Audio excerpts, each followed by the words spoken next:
Muito bem, pessoal. Sejam bem-vindos ao terceiro vídeo dessa playlist espetacular sobre planejamento experimental, DOE, definições práticas, tá? Se você está gostando desse conteúdo, curte também, assim como você fez os vídeos anteriores, tá? Divulga aí para o pessoal, compartilha, ativa o sininho de notificação, que junto a essa playlist novas serão adicionadas sempre com muito conteúdo a respeito de análise de dados e agora focando especificamente em definições práticas sobre planejamento experimental. Nesse terceiro vídeo, eu quero falar com vocês sobre análise e gráficos, tá? Agora, se você caiu aqui de paraquedas, não viu o vídeo anterior, é muito importante que pelo menos o vídeo anterior você veja para que você entenda como foi fundamentado esse problema cujos gráficos e análises vamos fazer agora, tá?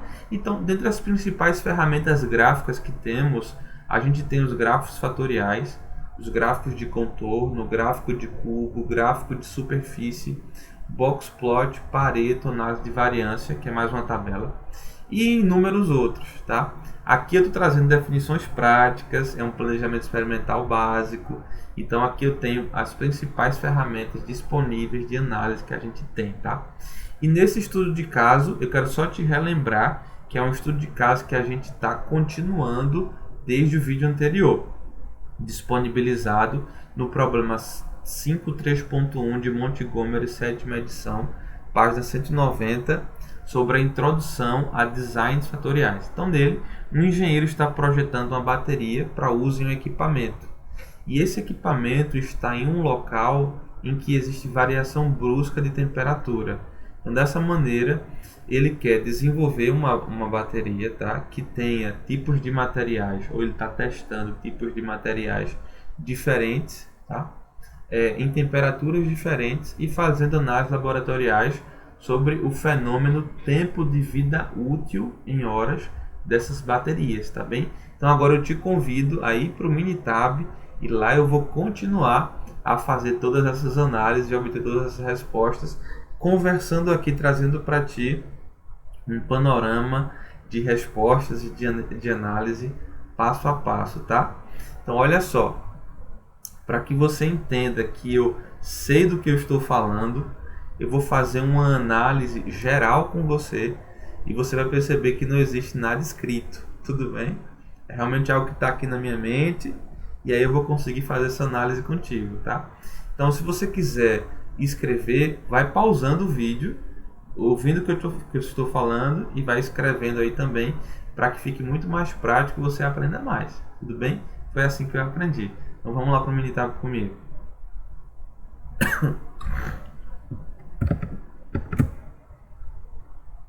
Pronto, chegamos aqui no Minitab, tá? Então entenda que, só recapitulando, Stat, DOE, criei um planejamento fatorial, tá? Com algumas considerações que você vai abrir o vídeo anterior para você entender, mas é um experimento fatorial completo geral, com dois fatores. Quem são os fatores? Tipo de material, 1, 2 e 3, são os três tipos, e temperatura, 15, 70 e 125 graus Fahrenheit, tá? E aí eu gerei aqui inicialmente esse experimento fatorial completo multinível com essa worksheet. Aí eu digitei já aqui o tempo de vida útil, os valores. Se quiser digitar isso aqui com mais cuidado, no vídeo anterior eu pauso parte por parte para que você digite isso aí se estiver fazendo ou replicando isso em algum software, tá? E agora a gente vai partir para a parte de análise e todos os comentários voltados também. Então aqui dentro de Stat, dentro de DOE, a gente vai em fatorial, a gente criou o experimento e agora a gente vai analisar o experimento fatorial. Clicando na parte de analisar o experimento fatorial, eu tenho que definir qual é a variável de resposta. Nesse caso é tempo de vida útil, tá? Eu vou abrir cada menu aqui para comentários rápidos, mas não é necessário você abrir não. Aqui em termos eu escolho até que ordem eu quero estudar as influências individuais e a influência de interação, se é que existe, tá? Entre esses dois fatores. Em covariáveis eu posso adicionar variáveis para compor a análise, mas aqui nesse caso a gente não tem. No campo de opções eu posso, se eu tivesse aqui dados não paramétricos, fazer uma transformação de Box-Cox e aí ter uma transformação para dados paramétricos para fazer essa análise. Mas aqui eu estou tomando de antemão que esses dados que eu tenho, eles seguem uma distribuição de probabilidade normal, então eu não precisaria fazer isso agora.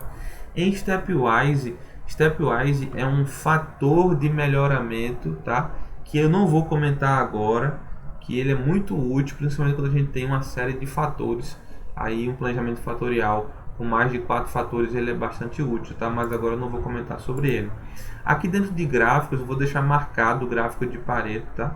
E aqui em resíduos eu vou deixar marcada a opção 4 em 1, ou seja, eu vou fazer uma análise de resíduos também. Israel, que danado é análise de resíduos? Análise de resíduos é muito útil para que você avalie se os resíduos estão trazendo informações que vão complementar a sua análise ou que vão impedir que você realize a sua análise, tá? Então eu tenho 4 gráficos de resíduos, eu vou comentar um por um aqui com você já, tá? Por isso que eu marquei eles. Aqui em resultado eu vou manter todos os resultados. Em armazenamento é se eu quiser adicionar às colunas do Minitab alguma informação específica, tá? Que nesse caso eu não vou querer. Mas aqui já vou dar meu ok, tá? Dando esse meu ok, eu vou gerar uma regressão fatorial geral. Ela já está aqui, ó. Aqui eu vou excluir, mas ela já está aqui em cima. Vamos fazer uma análise aqui. Informações dos fatores, tá? Informações dos fatores. Deixa eu só dar uma melhoradinha aqui. Pronto.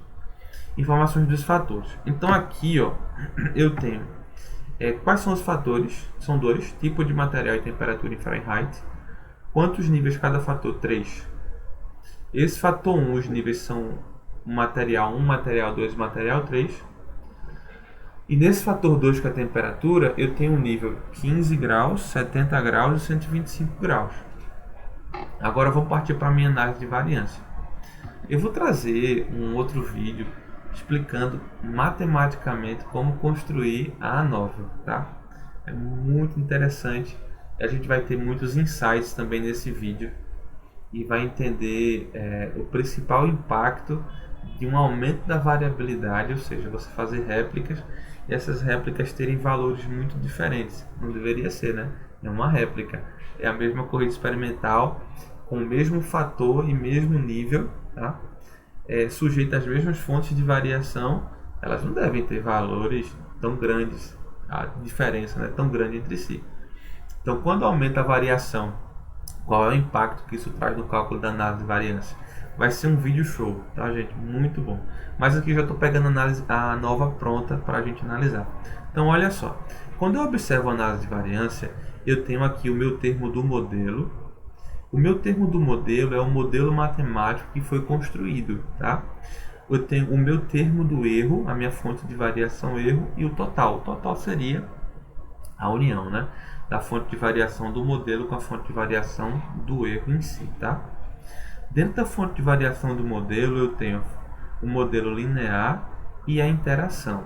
Israel, que modelo é esse? É esse modelo matemático aqui embaixo, ó. O modelo matemático que veio assim de bônus, né? Porque o planejamento experimental, ele não é uma especialidade do planejamento experimental calcular ou transmitir a equação de regressão. A equação de regressão vem como um bônus. Se você quer uma equação de regressão poderosa, né, mais detalhada, aí eu diria para você fazer uma análise de regressão mesmo. Dentro do menu aqui de Stat e regressão, eles têm vários tipos, várias análises, tá? Mas não é o caso. Então, subindo aqui novamente, ó. Então, aqui eu tenho a parte linear, a informação linear, a fonte de variação do meu modelo linear e a fonte de interação. Então, vamos olhar aqui o linear nessa linha. Ó, o valor P, o valor F, soma quadrática, média quadrática e graus de liberdade, tá? Para você se habituar um pouquinho mais com a análise de variância, existe uma outra playlist, tá, dentro do meu canal, que é uma playlist a respeito de estudos de caso. Tem o primeiro vídeo dessa playlist, eu pego um estudo de caso de uma dissertação de uma mestranda da Universidade Católica de Pernambuco e eu dou uma mergulhada bastante legal em ANOVA lá, explicando até uns detalhes adicionais. Se quiser curtir lá também, olha aquele vídeo pode ficar à vontade. Mas olhando aqui, olhando para o meu modelo, eu estou observando que o meu valor de P ele está bem pequeno, né? Bem inferior àquele habitual 0,05, que é o 5%, tá?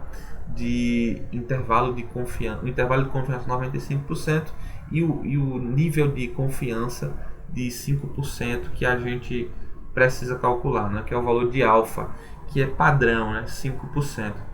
E esse nível de confiança de 5%, ele vai dizer que a gente assume um risco de até 5% de cometer o que a gente chama de erro do tipo 1.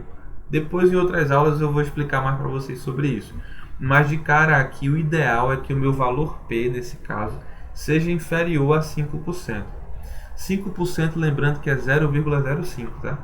Então esse valor de P é muito inferior a 5%, ou seja, o meu modelo matemático ele é significativo para explicar o fenômeno tempo de vida útil em horas. Ficou claro, gente? Muito interessante, né? Pois é zero mesmo? Não. Eu posso clicar no botão direito, aumentar as minhas casas decimais, e aí, com 7 casas decimais, eu vi que terminou ali com 9, né? Então, esse modelo é muito significativo.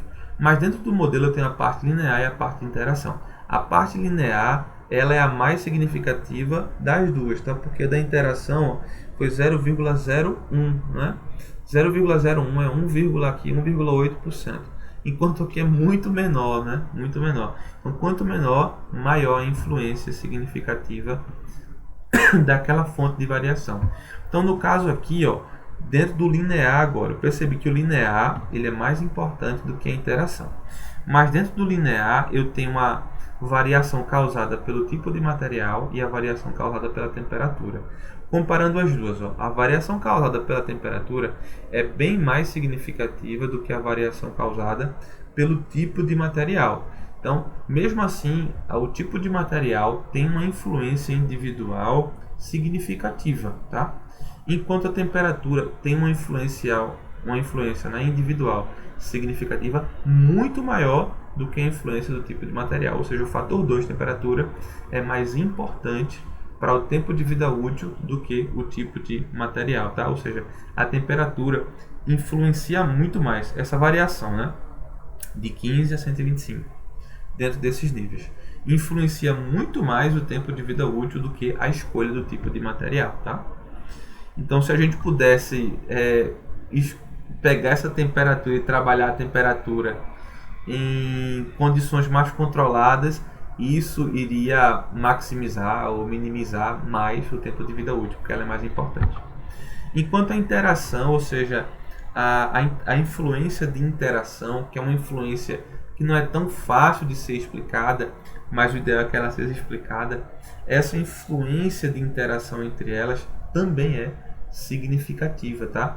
É por isso que aqui eu posso dizer o seguinte, que a temperatura influencia muito, mas que o tipo de material em união com a temperatura também tem uma influência específica aí no tempo de vida útil, tá?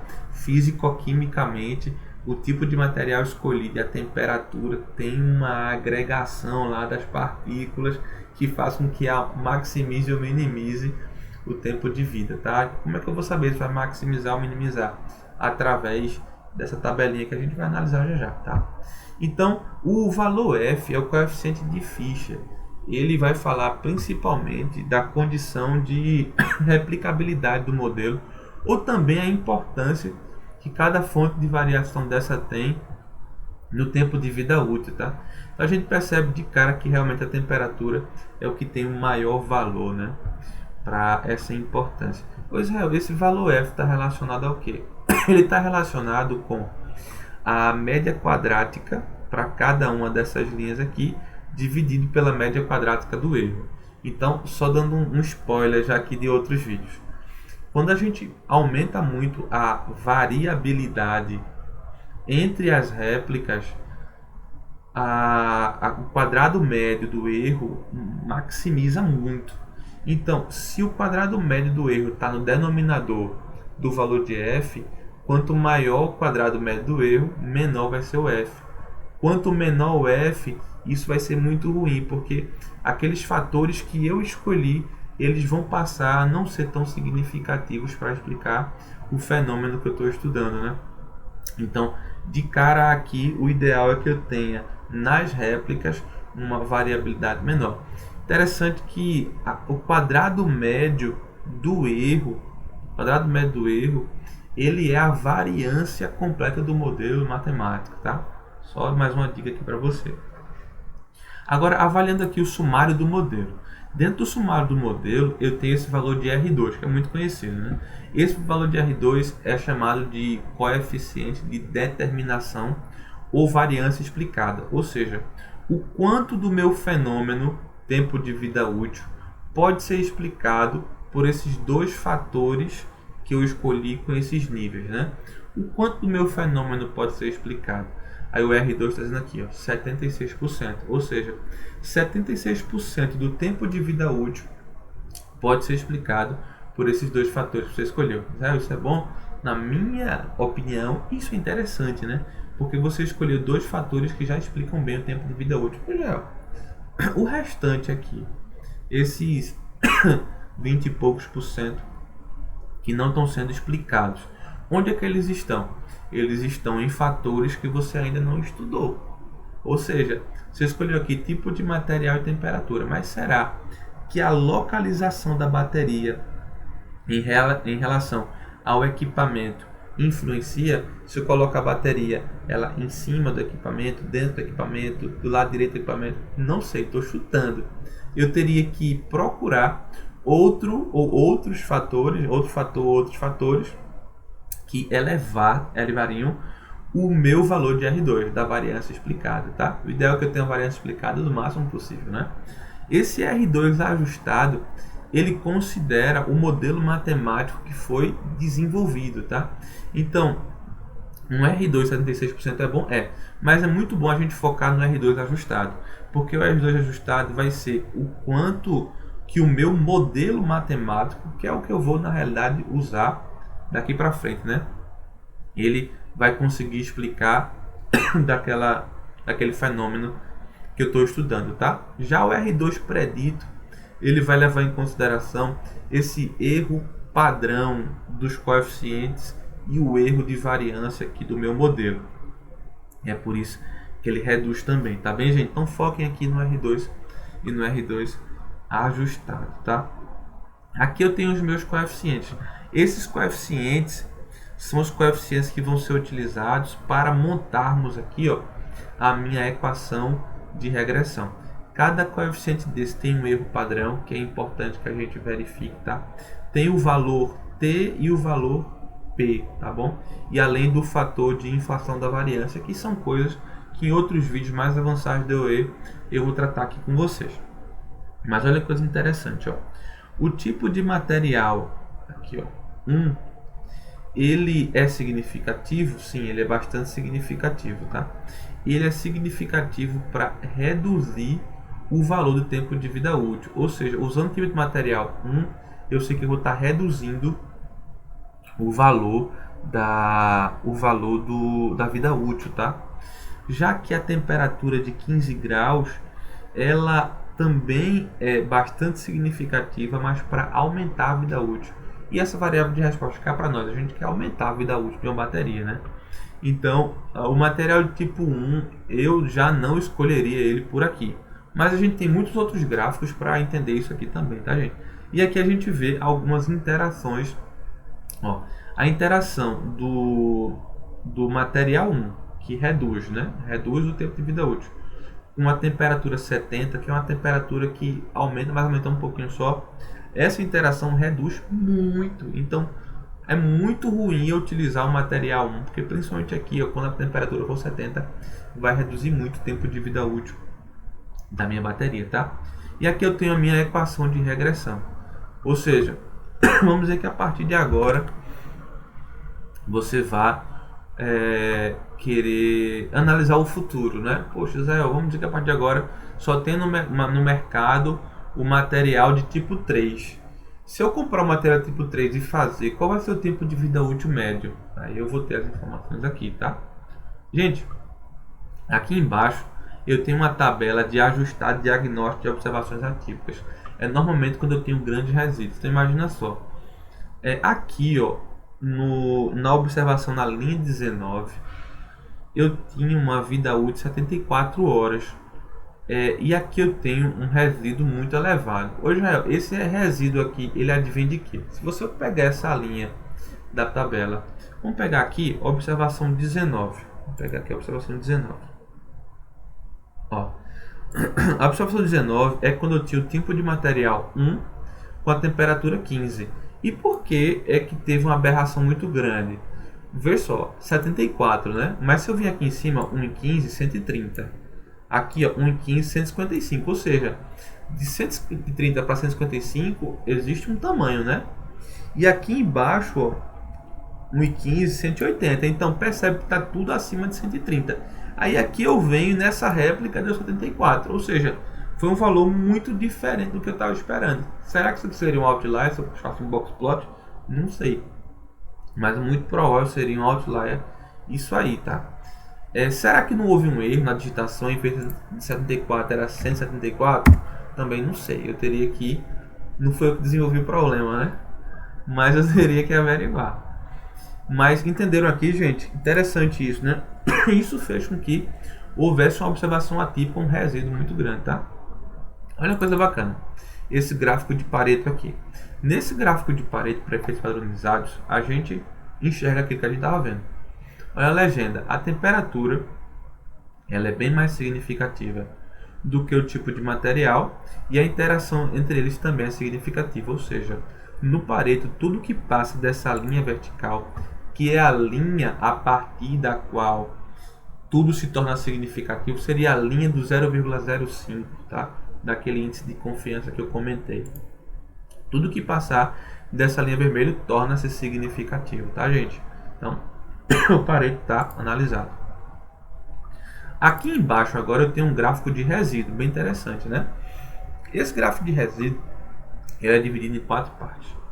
Gráfico de probabilidade normal, histograma de resíduo, ajustado de resíduo e ordem resíduo. Aqui, normalmente nesse primeiro gráfico, eu quero que os valores estejam como estão aí mesmo, ou seja, em torno dessa linha vermelha. Isso mostra que há uma condição de probabilidade que os meus dados sigam a distribuição normal. Perfeito. Por quê? Só quando segue a distribuição normal é que eu posso aplicar um planejamento experimental, tá? Então é muito importante isso aqui. O segundo, analisando esse histograma aqui, eu vejo que se eu fosse traçar uma curva sinótica, né, de sin, aqui seguiria mais ou menos ao normal, tá tranquilo. Nesses versus ajustados resíduos, eu quero que haja uma independência entre esses resíduos. Então não pode haver nenhuma formação de imagem, né? Um gráfico aqui, uma tendência. Aqui tem que ser aleatório. E aqui a gente percebe que está realmente aleatório. E aqui embaixo isso aqui tem que estar aleatório também. Porque quando não está aleatório, é se, por exemplo, eu não tivesse feito a aleatorização das corridas. Ou seja, aqui no início eu poderia ter muitos itens parecidos e depois muitos itens parecidos no final, né? Se eu não tivesse aleatorizado. Mas como eu aleatorizei as corridas, eu percebo que não há nenhuma tendência em relação a essa ordem, como os experimentos foram desenvolvidos, e mais no início influência de alguns fatores que eu não considerei, e no final uma influência menor, né? Então aqui está tudo perfeito, tá? Pronto, gente. Tendo avaliado aí, né, essa análise inicial, que eu acho que você já gostou muito, eu vou aqui no menu de Start, DOE, e aqui em fatorial, análise de experimento fatorial, vou dar o OK, é a mesma análise que eu já fiz. Em DOE fatorial, eu vou pedir gráficos fatoriais, tá? Dentro desses gráficos fatoriais, eu vou pedir, é o que está aqui mesmo,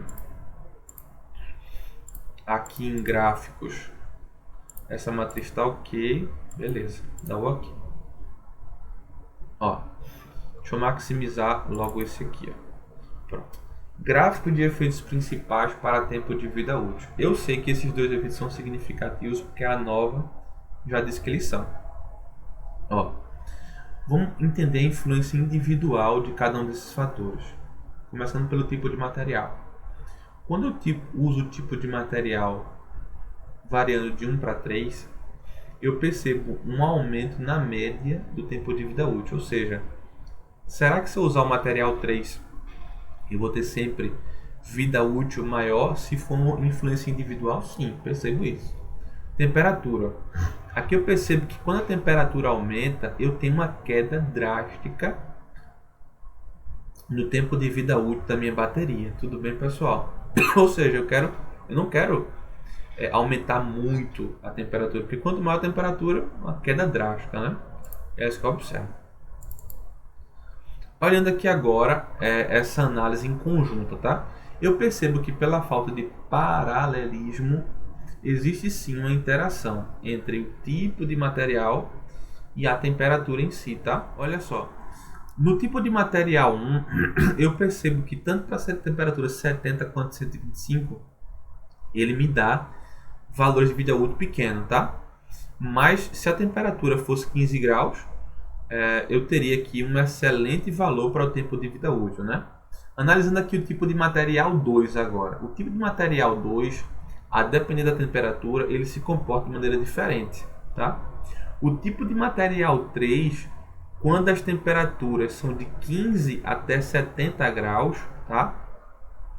Eu percebo um bom comportamento. Enquanto a temperatura vai para 125, ele mantém ainda o melhor comportamento entre os três materiais. Então, de cara, o tipo de material 3 seria o ideal, porque mudando aqui a temperatura de 15 para 70 graus, ele permanece dando uma vida útil bem elevada, tá? E quando eu elevo a temperatura para 125, essa vida útil continua bem elevada também, tá bom, pessoal? Tá? Muito bem. Aqui agora em stat DOE fatorial, eu tenho o pré-dizer. O pré-dizer é interessante, porque o pré-dizer ele vai pegar aquela equação matemática e vai utilizar a equação matemática para predizer valores futuros, tá? Então, por exemplo, eu posso inserir valores individuais ou eu posso inserir colunas de valores. Eu vou inserir valores individuais, é melhor. O tipo de material, imagina só tem material 2. Material 2. E a temperatura? A temperatura é de 125 graus. Qual é o resultado que eu vou obter para o material 2 temperatura 125? Aí aqui ele vai me dar para a temperatura 2, o tipo de material 2, temperatura 125, ele vai me dar aqui um intervalo de confiança, ou seja, o tempo de vida útil vai variar entre 22 e 72 horas, ou seja, é um tempo a variação muito grande, né, entre um tempo e outro, tá? Isso se deve possivelmente ao erro ser muito elevado, né? A variância ser muito elevada, tá? Então aqui, pessoal, esse pré-dizer DOE fatorial, pré-dizer, eu posso tentar outros tipos, ó, tipo de material 3, quando a temperatura for 70 graus, vou dar o OK. Ó, material 3, 70 graus, eu tenho intervalo de confiança entre 120 e 172 horas, né? Ou seja, o valor de vida útil vai cair dentro desse intervalo de confiança, tá? Para finalizar, gente, aqui em DOE fatorial, eu tenho o otimizador de resposta, ou seja, tempo de vida útil eu quero maximizar. Sim, quero maximizar. Só lembrando que essa função de readabilidade a gente vai ver um estudo de caso específico sobre múltiplas respostas no próximo vídeo dessa playlist, tá? Então, maximizar, o meu objetivo aqui é maximizar, vou só colocar maximizar e dar o OK. Para maximizar o tempo de vida útil, aí ele informa a seguinte configuração, para você maximizar o tempo de vida útil, ou seja, para ter o máximo de vida útil daquela bateria, mantenha o tipo de material 2 na temperatura 15 graus. Mas é evidente que você não vai poder manter a temperatura de 15 graus, né? Por quê? A temperatura está lá variando.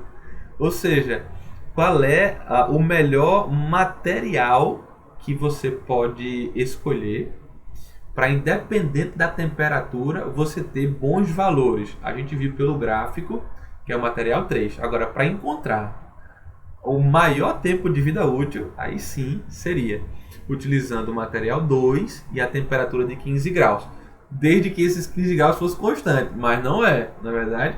Então, como essa temperatura varia, o melhor é sim ter o tipo de material 3, tá bom, pessoal? Então, pessoal, chegamos ao final de mais um vídeo. Espero que você tenha curtido muito como fazer toda essa análise de vários gráficos. É claro que alguns gráficos, né? Alguns gráficos em específico não puderam ser gerados, porque a gente não teve uma formação de planejamento específico para eles. Mas nos próximos exercícios a gente vai trazer eles também para você se deliciar, tá? Então não esquece, curte esse vídeo, compartilha com os amigos da Instituto de Pesquisa e Desenvolvimento, da indústria, tá? Entra no canal, comenta aí, e é sempre um prazer ter você conosco. A gente se vê no próximo vídeo, até lá!